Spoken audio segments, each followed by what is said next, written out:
obviously I'm June Dooney, and I don't come with great qualifications, but I do have a few letters after my name. But you can probably tell from the colour of my hair that I've been around for a few years. And hopefully in that time, I've got a bit of wisdom. My concern is the confusion that the passing of this bill would bring to our society.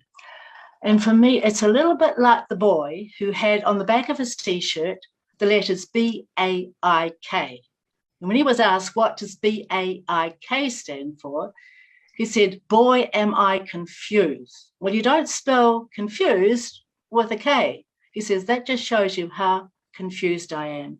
And seriously, I believe that this bill is going to bring great confusion, unfortunately. My arguments, as many others have already presented, are pretty simple. The facts in life cannot be changed. And sex is one of those things that can't be changed. A baby is born either a girl or a boy. That is a biological fact, and we can't get away from it. And it's something that I believe should be recorded on our birth certificates. I realise that with recent law changes, a person can now legally change their sexual identity on the birth certificate. But for goodness sake, at least at the beginning, let's get it right. As has already been stated, a birth certificate is a legal document, and it's one of the most important documents in life that we have. It needs to state the truth. The simple truth is, a child is either born a girl or a boy. We can't get away from it. I mean, even when a person seeks to change their sex through a surgical procedure, their internal organs and even their DNA still says that they are male and female. You can't get away from that. And when I was younger, girls that loved to get their hands dirty and play with boys' toys, they were called tomboys. And boys, alternatively, they could be a bit effeminate in their ways, but they were still a boy. The girl was still a girl. It's pretty straightforward. And I just say, please don't confuse the issue. That's my plea to you. And my other great concern is this bill would allow a 16-year-old teenager to choose their sexual identity and make that choice even without parental guidance or even medical evidence. To me, I'm sorry that that's just crazy.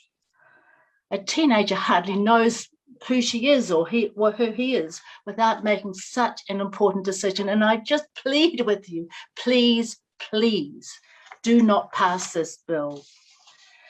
And finally, we all know that every birth, this is so obvious, requires a mother and a father.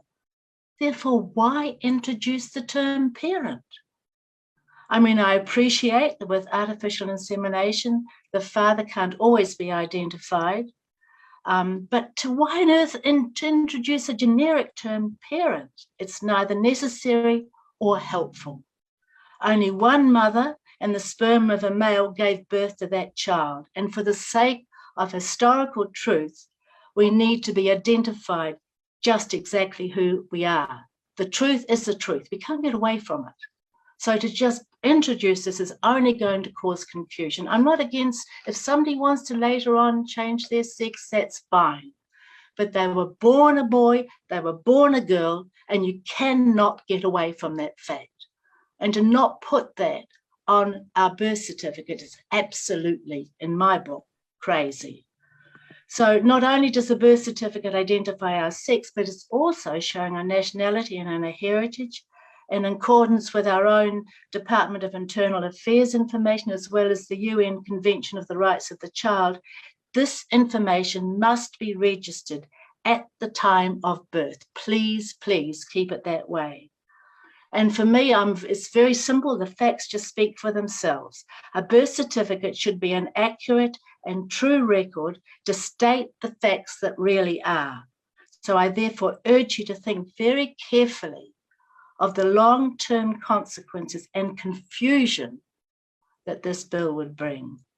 Thank you for hearing me, and for giving me opportunity to speak.